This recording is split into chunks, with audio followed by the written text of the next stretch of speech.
what was really interesting about starting my business is initially I actually didn't want to coach. So I do coach now. But when I started, I was so burnt out from that lifestyle that I had been living in, kind of that corporate 9 to 5 job, that I really I wanted to share my information, but I was like, I can't take clients. So I started with a podcast, actually, Cool. which is why I love being a guest on podcasts as well. Yay. Hey, welcome to my channel. My name is Christy Yoder, host of the Master Delegator Podcast. The Master Delegator Podcast is for busy and overwhelmed entrepreneurs who want to learn how to become effective in the area of delegation and learn how to hire great virtual assistants to help them scale their business and have more time and freedom. If you are new to this channel, please consider subscribing and don't forget to click the notification bell so you get notified every time I post a new video. All right, let's get started. All right, Julia, hi. Thanks for being on the Master Delegator Podcast. Thank you so much for having me. Welcome. I'm so excited to be here. Me too. I know we talk about a lot of things already, before we recorded this podcast interview. So, but I'm excited to learn more about what exactly it is that you do. So, can you tell us a bit more about, who you are and what you do? Yeah, so I am a career coach and strategist, and I have had my company since about 2019. And before that, I was actually in higher education doing career development. And so I worked with students and alumni and employers and recruiters, kind of doing everything that you would expect, right? Resume reviews, interview tips, job search, all of that. And I went out on my own to start my own business a couple years ago because life happened. And we had some major transitions in our life, which I'm happy to go into a little bit more detail about that. But Yeah. it changed what we wanted out of life and it changed our opportunity. And so I was able to start a business and really start doing career coaching and career development the way that I had always wanted. So that's kind of what I do right now. I work primarily with corporate professionals who are in their mid-career, usually pretty ambitious, and likely have gone through some kind of change or shift in their life, or they're just trying to figure out what to do next. I think a lot of us reach those points in our career where we're just lost, or we're just not quite sure what the right choice is. And I help people through that now. Nice. That's awesome. So now I'm eager to know more about, about your transition. What made you decide to start your own business? Yeah, so first of all, I'm an only child. So I like to preface that because I think it allows people to understand the impact of these life events that happened. Mhm. So I lost my dad in fall of 2016. And then, fall of 2017, I had my son. So I have one son, he's 4 now, and he's absolutely amazing. I love him so much. Mhm. And then in winter of 2018, I lost my mom.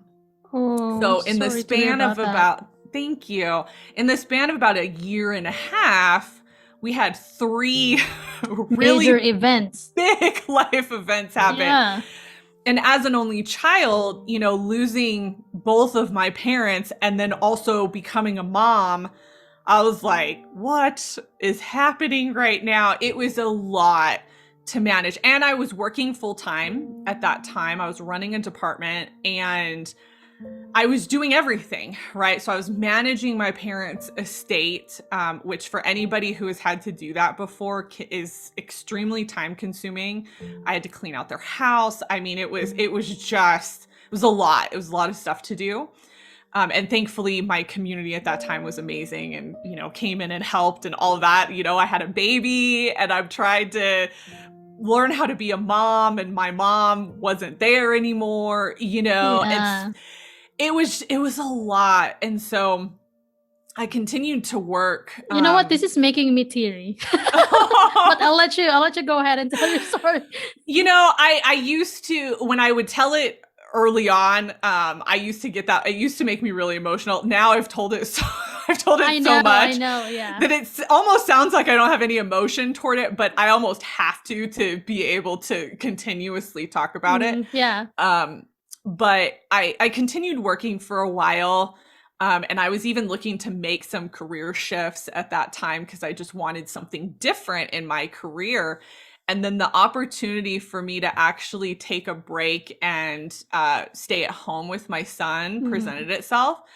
And I did that for a couple of months and was like, nope, not for me. I love my kid, but I need to do something else. I need to give back. I need to do something. I need to help people. That's kind of what drove me in my other career. And so I started a business. I was like, I have an opportunity right now. I have the time to do it and the flexibility that it would create for me as a new mom and as somebody who's trying to manage an estate, because that's a multi-year process in some cases. And it was for us. So that seemed like the best thing to do. So that's what got me to that place. And I've been doing it ever since. And I love it. I wasn't sure if I was going to continue, but the more that I've been doing it, the more it's been a really great fit for me and for our life. Yeah. Well, I mean, sorry about everything that happened to you, but at the same time, I'm glad to see you here, alive and kicking. You did not let that, those three big events in your life, put you down. I mean, it did, but you got up, and you kind of like you had a community that helped you get through whatever you were going through during that time. And so I'm just so happy that you are here, and you didn't give up on life. You did not waste your life. No, and helping people. When people pass away, especially, people who are very close to us, parents or siblings, anybody that's in really close relationship with us, you go through this period of, what am I doing with my life? And that's really what I did. My husband did as well. It was this shock to the system because we lost both of them so close together that we really questioned what do we want out of life and how do we want to live our life? And I was in a really stressful position at that time as well. And so, all of those things together, I was like, I can't keep living this way in this pace because I'm going to have a heart attack. I mean, I was convinced that by the time I turned 40, I was going to have a heart attack because of just how I operated. And so we took my parents' passing as an opportunity for us to make some big shifts in our life so that we could live just a well-paced life and be there for our son. That's true. And starting your own business, it's also a big life event. So tell me about the struggles you had when you were starting out your business, because I'm sure it wasn't easy. Yeah. So what was really interesting about starting my business is initially I actually didn't want to coach. So I do coach now. But when I started, I was so burnt out from that lifestyle that I had been living in, kind of that corporate 9-to-5 job, that I wanted to share my information, but I was like, I can't take clients. So I started with a podcast, actually. Cool. Which is why I love being a guest on podcasts as well. So I started with a podcast, just sharing everything. I had all of this knowledge from being in that field for 8 years. I was like, I'm just going to share it because people need to know this. I think it needs to be out there. So I started that.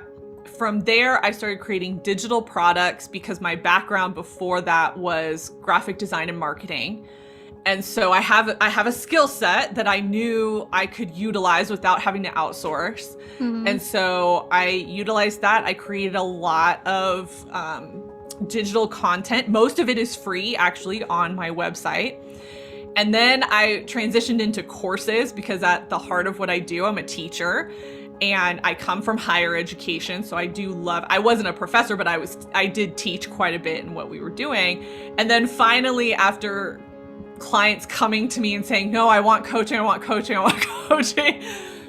gave in and started coaching again. So I had kind of this like backwards journey as a coach, usually you're starting out coaching and then you add all of those things on later. Yep. Mm-hmm. And I started with the podcast and then continued to add things on and got back into realizing that I actually do love coaching. So that's kind of how my entrepreneurial journey got started, which in that way, I think allowed me to set up systems in a different way because I was starting from something different.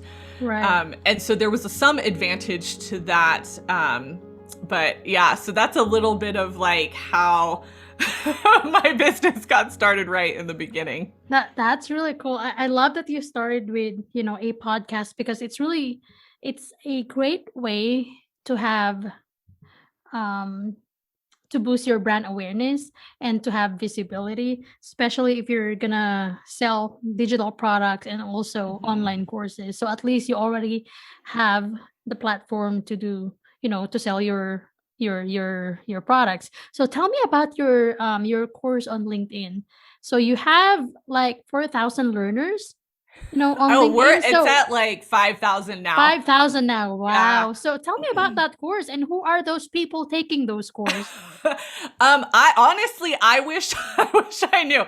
No, so I only get a certain amount of statistics from that because I partnered with a Come production on, LinkedIn, company. you need to do better with your I know. statistics. I partner with a production company, so they're the ones that actually own the course. So they might have those statistics on their back end. Yeah. I don't know. So what I do see is every now and then I do get tagged when somebody completes the course. Not all the time, but I would say probably at least once a day I get tagged. And so I can see, where people are at, and it's been all over the place. Wow. I've seen students take it, like undergraduate students. I've seen just professionals from all industries and all different disciplines take it, different levels. It's been really interesting to watch. And so I love that though, because when we set out to make that course, and this is a course that is available on LinkedIn Learning. So I want to make that distinction because I actually have a course on how to use LinkedIn. Yeah. So these are two separate things. But the course on LinkedIn Learning, when we created it, we really wanted it to cross over disciplines and industries. And based on what I'm seeing from people tagging me, I think it's really doing that. Nice. And so that's been really wonderful to see that people are getting a lot out of it from multiple industries. That's good. So have you ever received like an email or a chat from those people who took your online course, from LinkedIn Learning? Yes, You yes, did? yes. That's actually so fun. It's really interesting to me because a lot of people who take it will follow me on LinkedIn, Right. but they don't connect with me. And it's really interesting. I'm like, no, connect with me. Like, let's Yeah. be in community on LinkedIn. But yeah, they follow me, and every now and then I get a message. And it's usually, thank you so much. This was such a great course. Or sometimes they'll ask a follow-up question, or if I have other resources or something like that. So it's been a really great opportunity for me from a visibility standpoint. Yeah, that's true. Because if you have like 5,000, people taking your course, take those 5,000 people, get their email address, take them to Instagram, whatever, Right. send them an email, promote your podcast, your courses, anything like that. I just feel like it's a good, opportunity for you to grow your brand. Are you sick and tired of being overwhelmed and afraid you'll never scale your business? Meet Smart VAs. Unlike many virtual assistant agencies that only assign one dedicated virtual assistant, we provide flexibility for growing businesses by assigning a team of experienced virtual assistants that can do different tasks to support your continuous growth. Visit smartvas.online to book a free discovery call and start growing your business.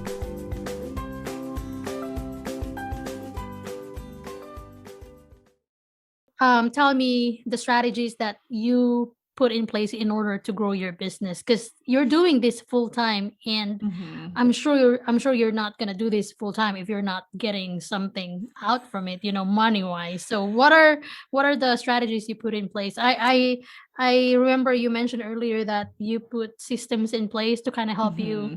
with everything that you did when you as you start your business. Right. So I'll modify that. I'm not doing this full time.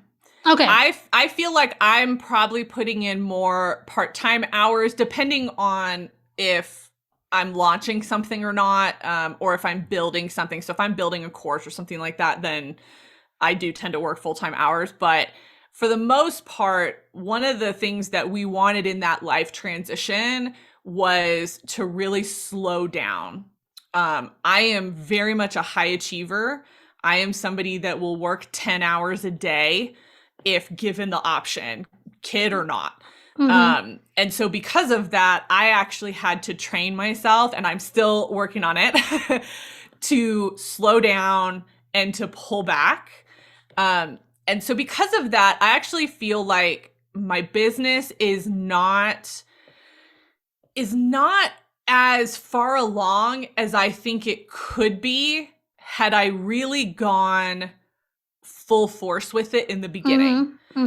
But that was a very intentional choice that my husband and I both made when we started to do this. So let me just clarify. When you say Yeah. part-time, you're not putting in like, say, 40 hours a week into your business. So let's say you just intentionally work for like maybe 10 hours a week, and then the rest of your hours are spent on your family. Is that how it is? Or do you have any other job or side gig? Because I just want to clarify that, because when people hear the word part-time, so does that mean she has a business and then she has another full-time job? So no, so we actually have two businesses. Okay. We have this one where I do career coaching, and then we also own real estate. So that's its own thing. It mostly runs itself, so we don't have to do a ton with that. We have a property management company and all of that. But that is what allows me to be half-time in this business and not go full steam ahead. When I first started, I was very much working like probably at least 40 hours a week, because that's all I understood. And my husband very quickly was like, I don't think this is what you wanted to do. Because I was unintentionally creating a lot of stress for myself. And so I had to really pull back and go, okay, what systems can I put in place to help automate this so that I'm not spending time going back and forth with clients and, all of that. And then what do I really have to do? Because I think what happens is we get lost in needing to be busy, because that's, again, coming from a 9 to 5, I knew, okay, I have to work. I have to be doing something. You don't.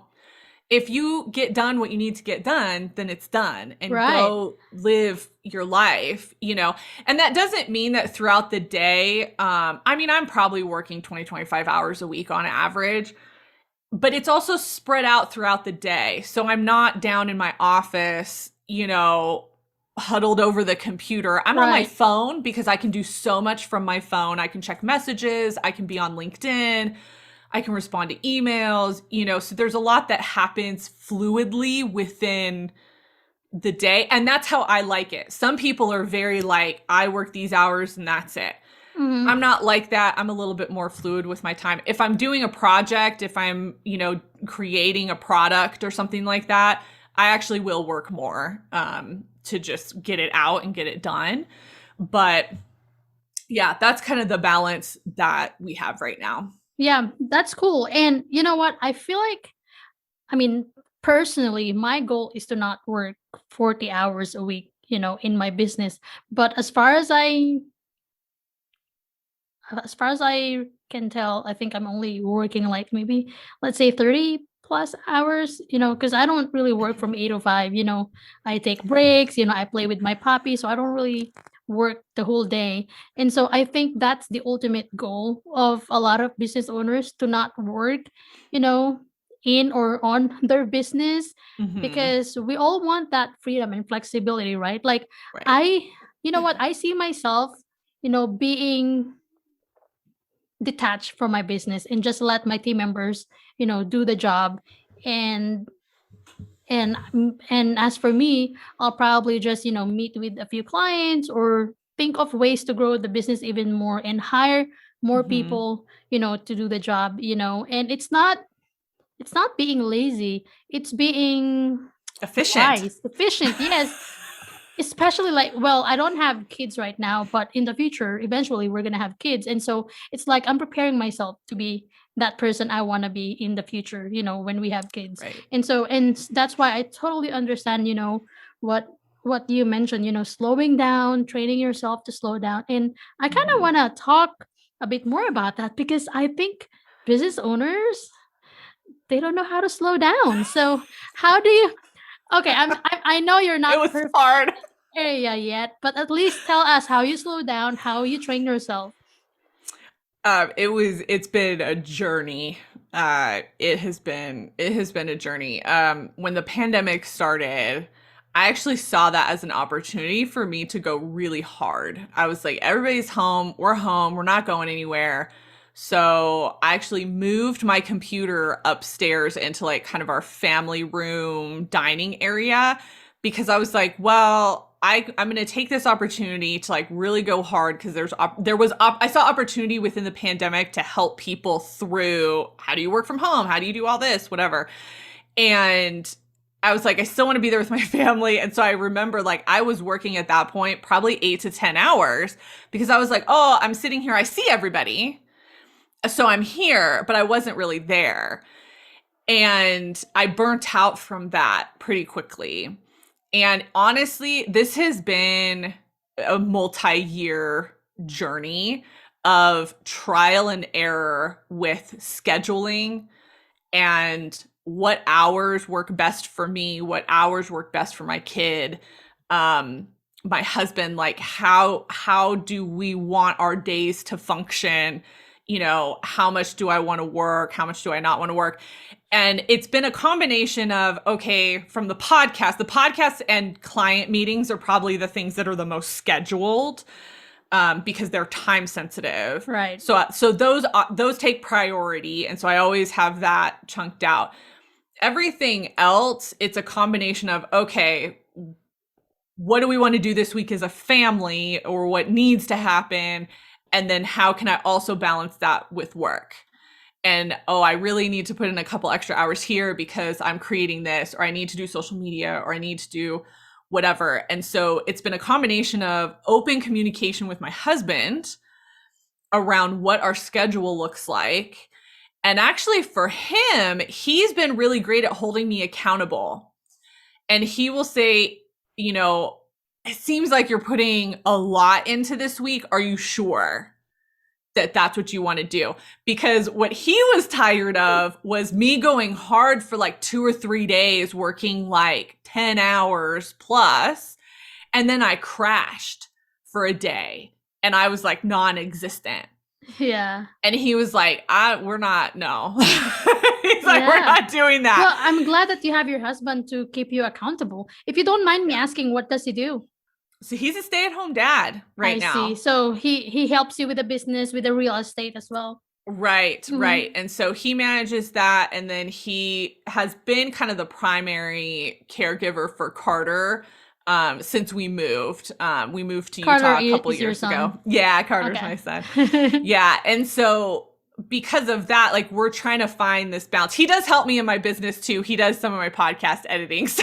My husband is doing that for me now. We started last week. And so he's the one editing this podcast and video. Kudos to our husband.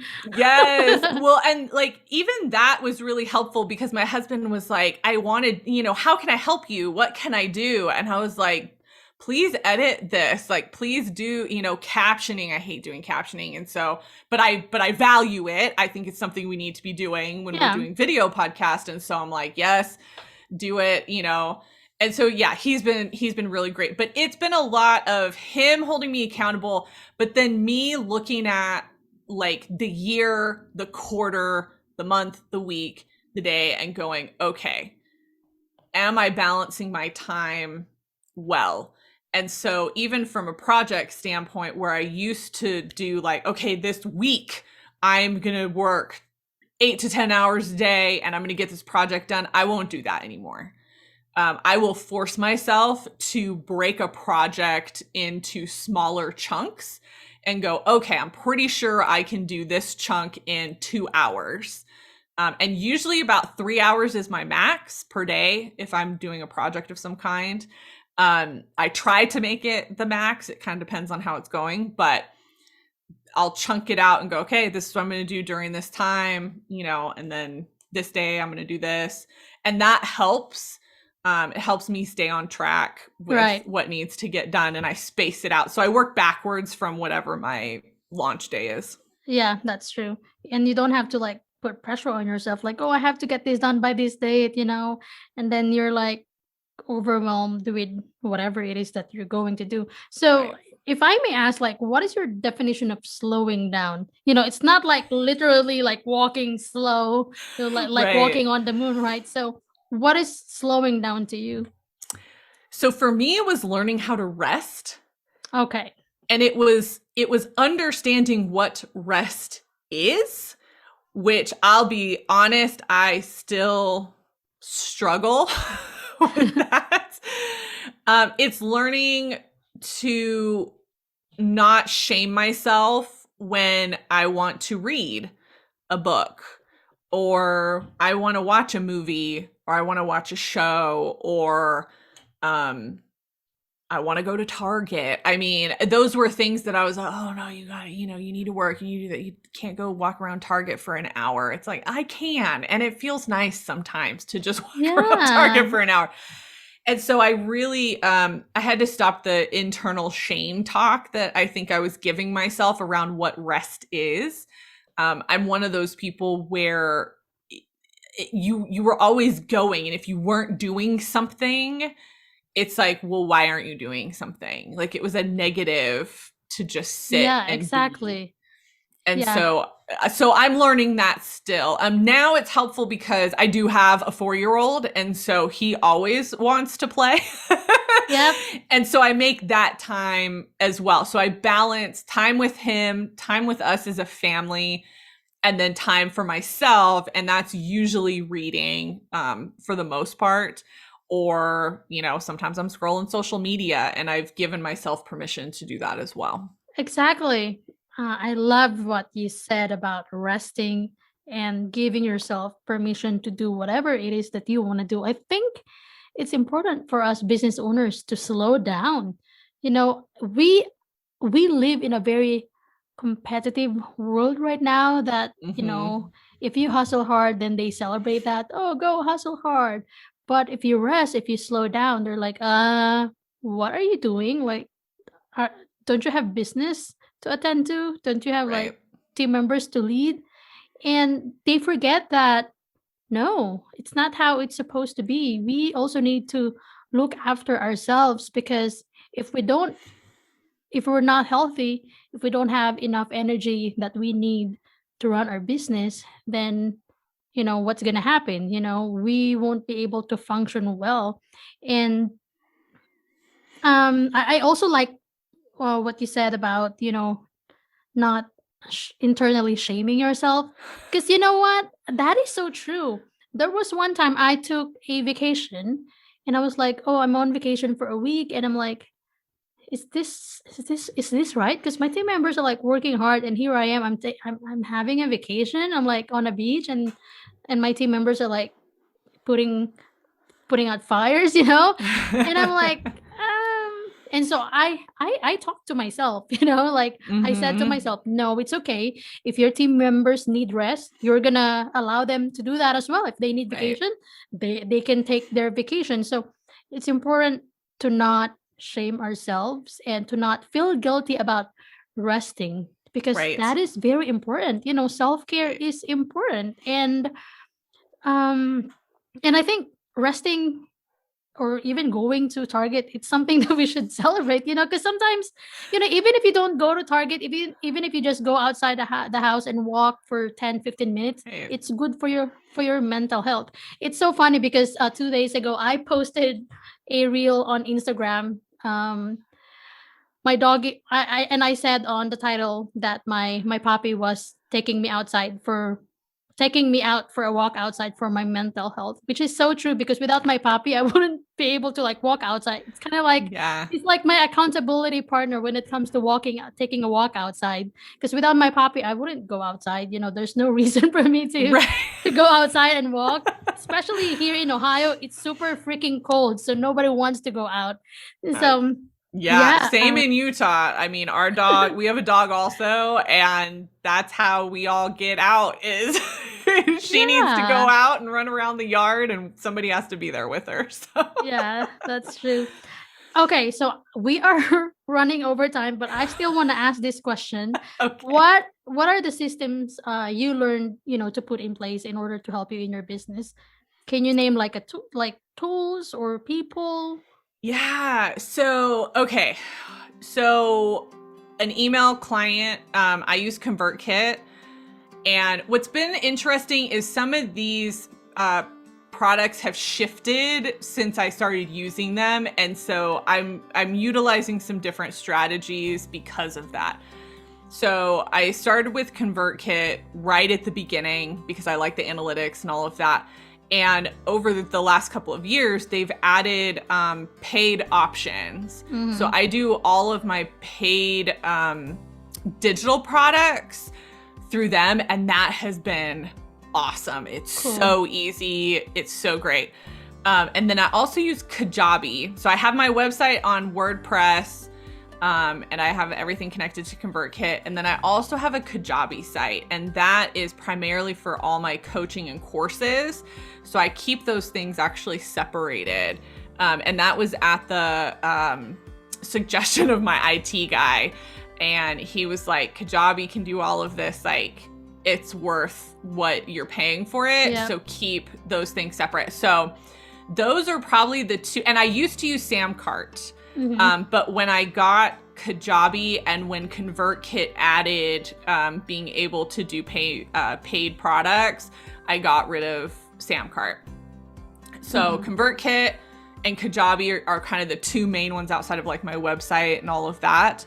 And then one thing that I did in the beginning that I thought was super helpful is, I don't know if anybody's familiar with Jasmine Star.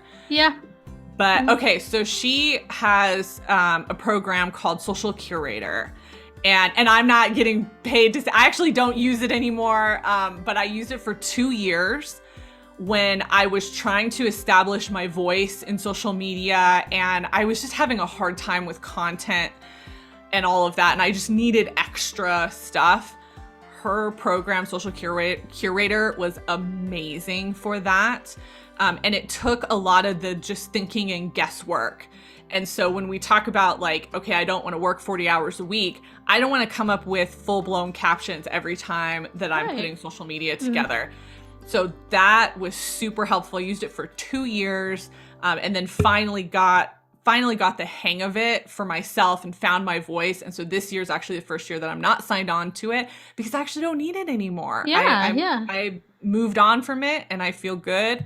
And then ClickUp runs my life, controls my life, and I love it so much. So those are kind of the main systems that I use that I feel like really help my business run well. Yeah, and I'm glad that, we're talking about these tools because they're kind of like the unsung heroes of our business, right? Like, yes, I know, like, we always talk about virtual assistants, outsourcing to other people, but there are also other things, there are tools online that can help you run your business successfully in the most effective and easiest way. And by the way, I'm so proud of Jasmine Star's, community. I'm part of her community. I love her coaching sessions and also just the people in that community. And I don't really use wonderful. I don't use her captions that much, but sometimes when I feel mental block when I don't know what to post. Mhm. I just browse through the captions that she has on her website, and they give me motivation, or they give me like an idea of what to post. Yeah. So And the definitely, images, the yes. stories, like all of that it's so helpful if you're just not like if that's where you're struggling. I Yeah, always recommend other entrepreneurs to try her program because yeah, it was so helpful. that's true. Yeah. All right. Well, I don't want to do this, but where can people find you online before we end? I know, I feel like we just started scratching the I know. surface. We need to do another podcast interview. I'll have you back again. Okay, sounds good. Sounds good. Yeah, so my website, ridethetide.collective.com is where all of like my main information is.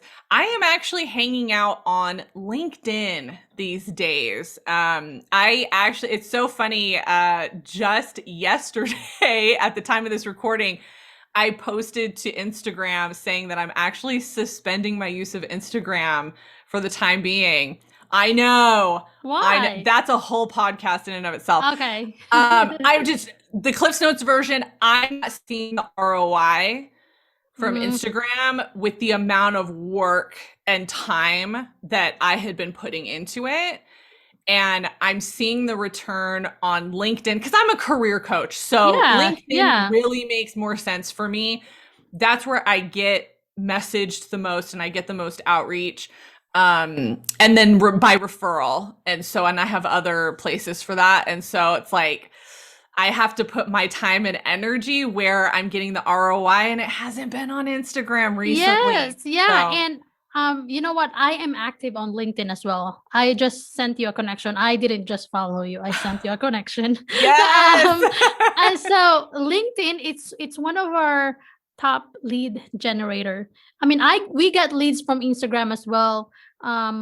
We have had a few clients from Instagram as well, but LinkedIn is the best lead generation tool if you are a B2B business. And you're right, if you're putting too much effort, energy on something that doesn't work, let go of it. Yeah. Spend it on something that is tried and tested, which is for your end, LinkedIn.